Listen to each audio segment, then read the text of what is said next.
Good morning, everyone. My name is Alex, and welcome back to the old stream farm where we have a problem. I lost a lot of crops whenever I turned the day over. I thought I had this set correctly, but it is what it is. So we lost all of the canola, and I think some of the sorghum. I'm going to go ahead and take a look here. Everything's just a little wonky right now. I just got out of bed, and this is what I'm greeted to. Hopefully we didn't lose all the wheat out front, and we did. Okay, we lost that. What else did we lose? Oh, yeah. Oh, yeah, that's great. Everything's dead. Everything is dead that I didn't already harvest. We do have one field of wheat. I don't think that it is. Okay, I already harvested this off screen. Okay, so we have a field of wheat to do then. Yay! I think I'll get the workers started on that while we go ahead and take care of some yard animal stuff. I was not expecting that. We're gonna have to get on the plow as well.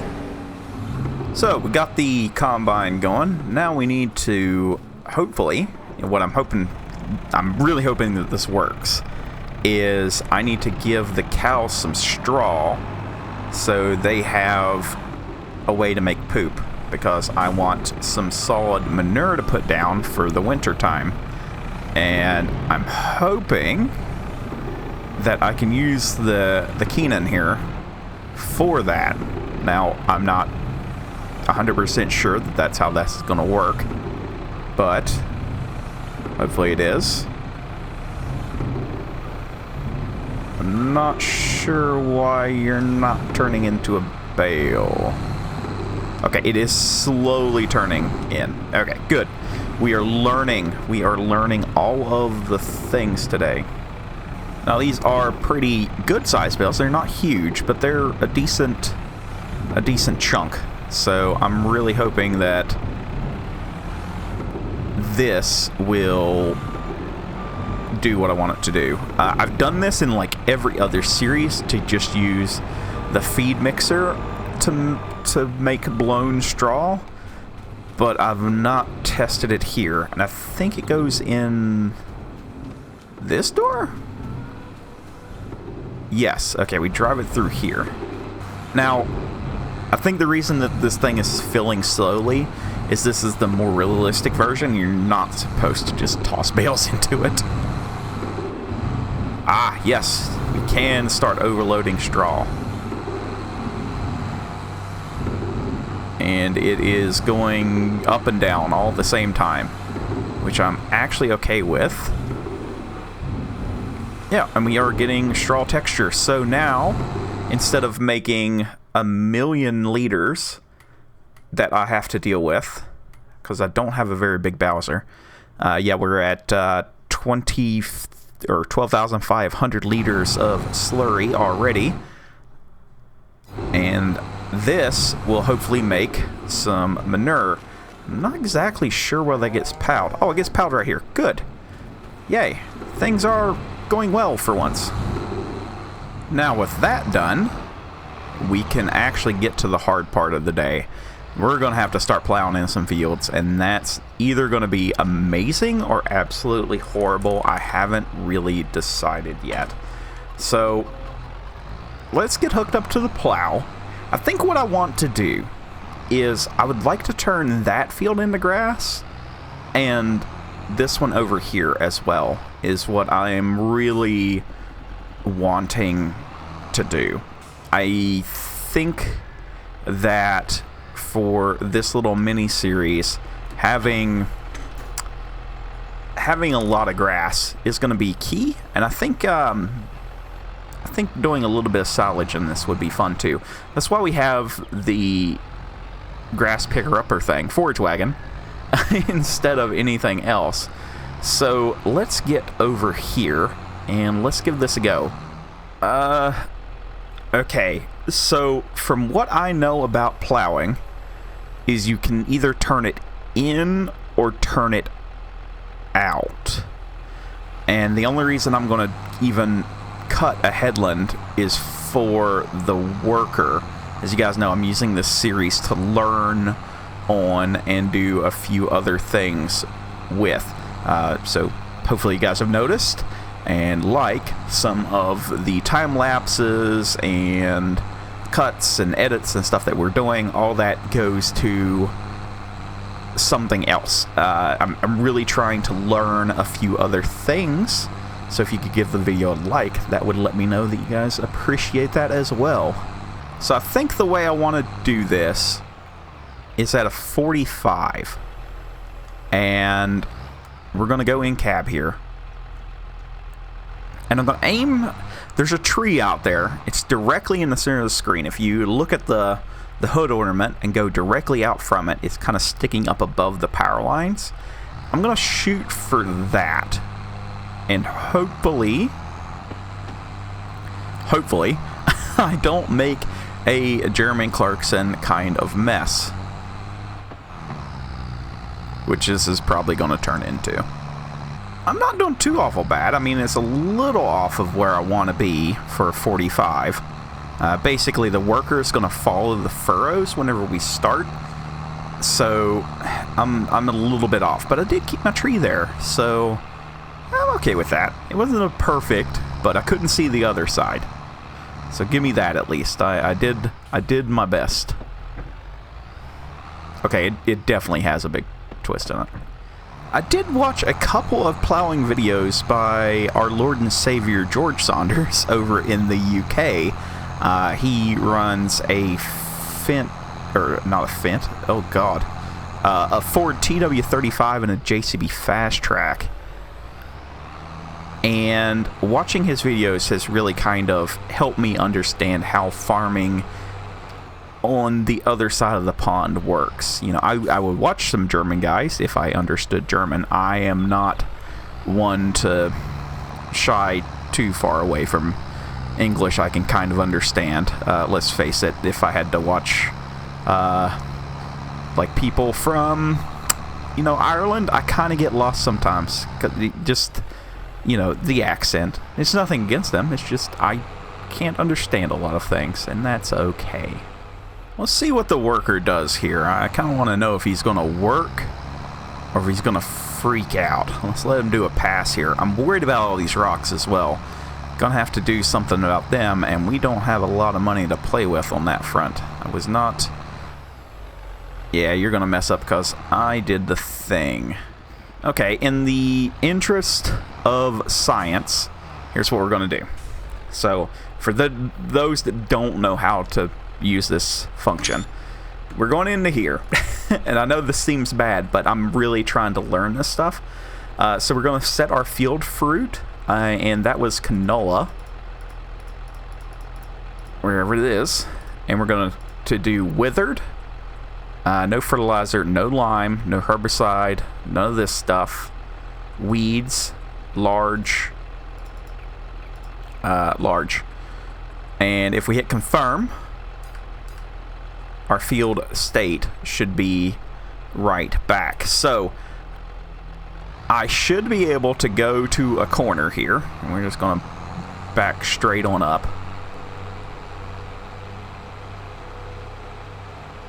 And hopefully get this guy to work.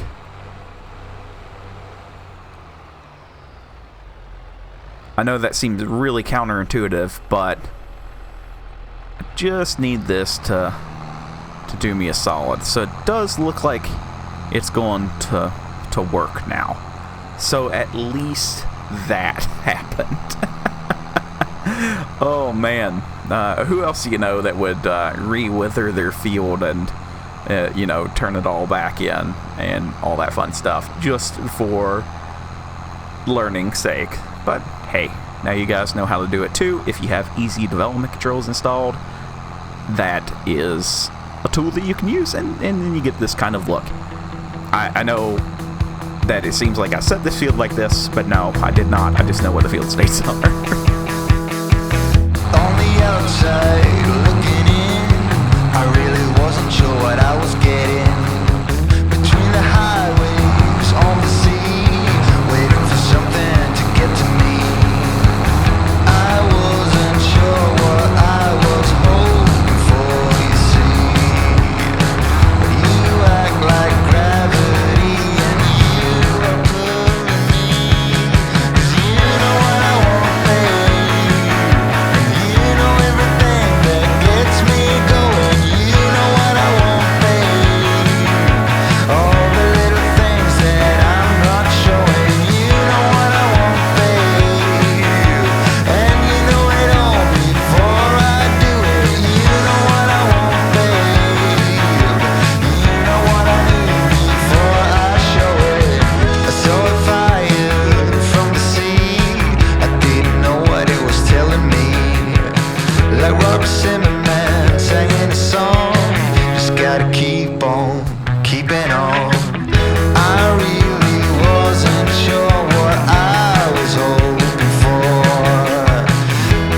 So I have to say, for once, things are going pretty well. Nothing is super duper terrible, so I am actually really, really happy with that. They are working like they should, so we can actually go do something else, like empty out the rest of our grain and put the harvester up. All the other fun things. Now, I do need to issue an apology. I don't know what I was thinking, but I was probably thinking about Massey Ferguson's, because Massey's are always classy. But AMG did not make this mod. He made the Massey pack. Mattxjs and John Deere 2468, I think, off my head. I don't have my notes in front of me. They're the ones that made the Ford mod. I am very, very sorry about that. In the description of the last video, it's in there. It's linked to them and everything else. Give them all the credit for that. That is my bad. I play with far too many mods to remember who makes everything off the top of my head. So, terribly sorry about that. Now, we will not be plowing in every field, but I do have this subsoiler. So, subsoiler still does the same thing as plowing, but I thought, you know what, we'll use this little feller.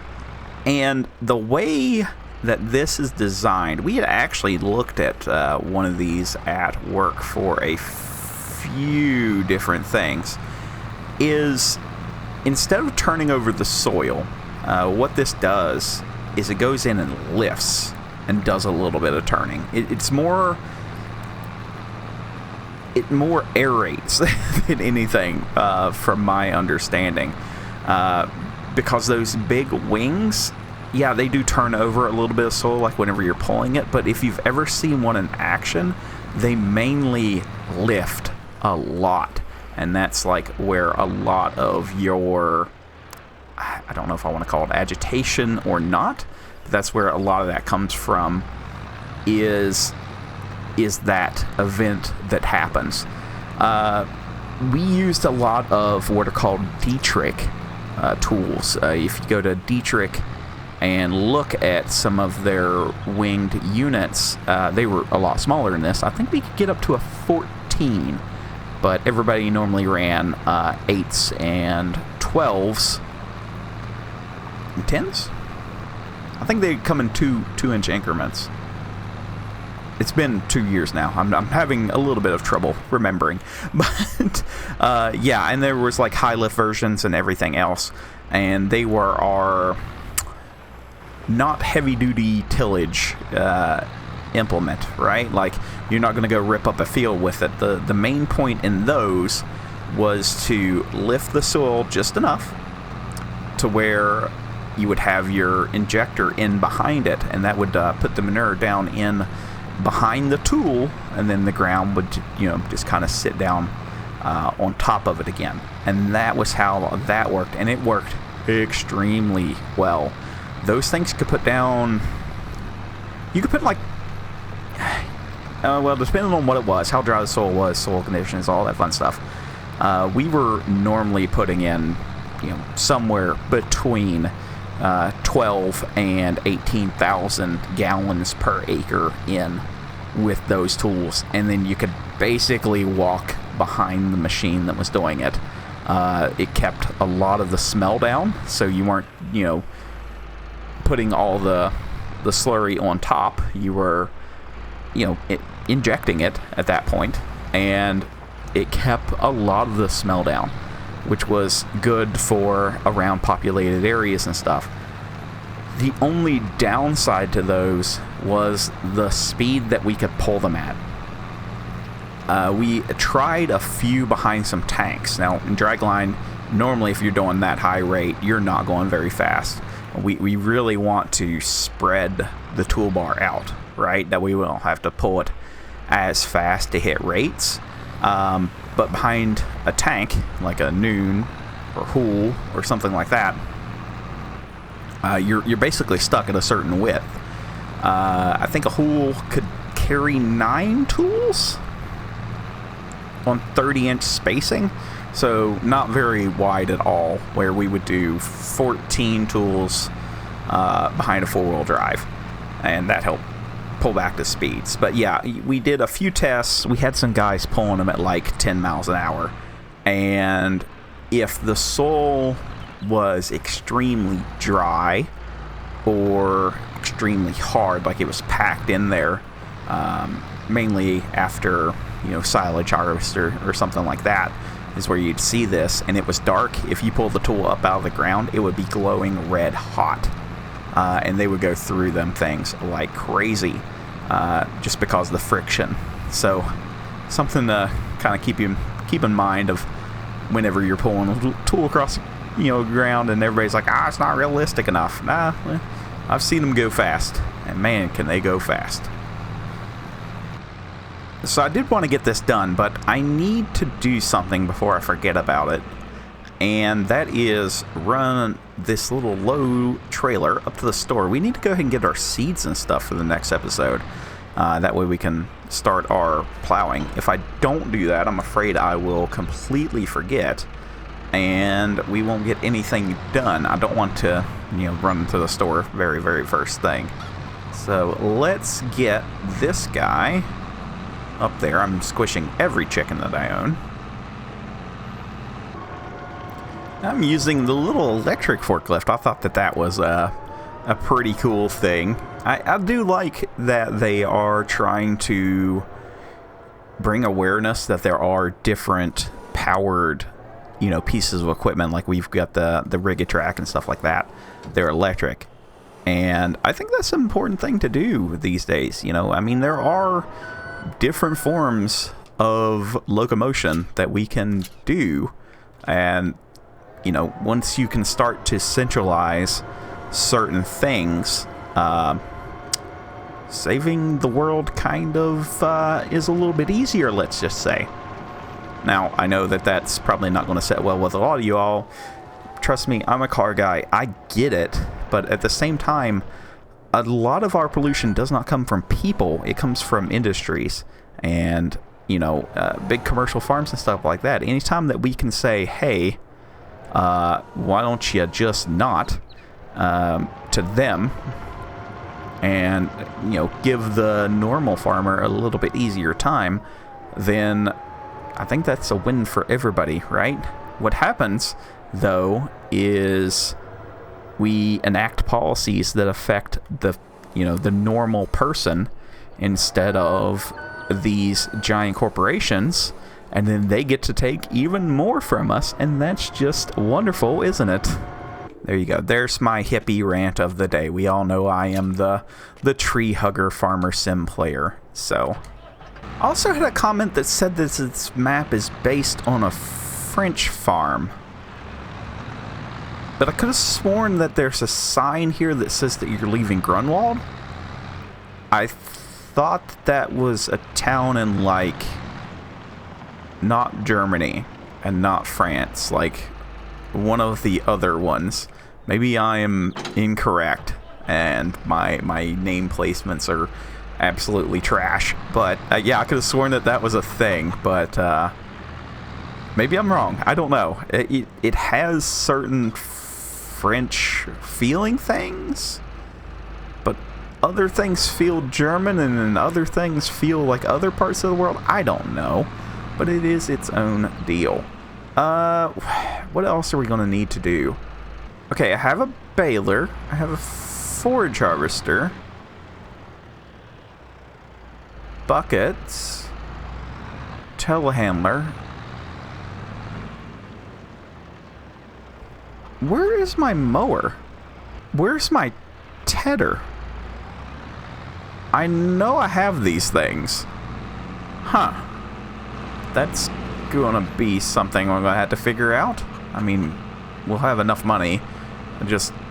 Yeah, I thought I had, like, things ready to go. Well, okay. Well, I do believe that is where I'm gonna have to end it for today, though. We did get a few things done. We got the big wheat field harvested. Thank God that we didn't lose all of that. I have to bail that up. We've got this field is going to be plowed, so that's good. The other field is getting subsoiled. I know it's basically the same thing, but it's more ready to plant grass.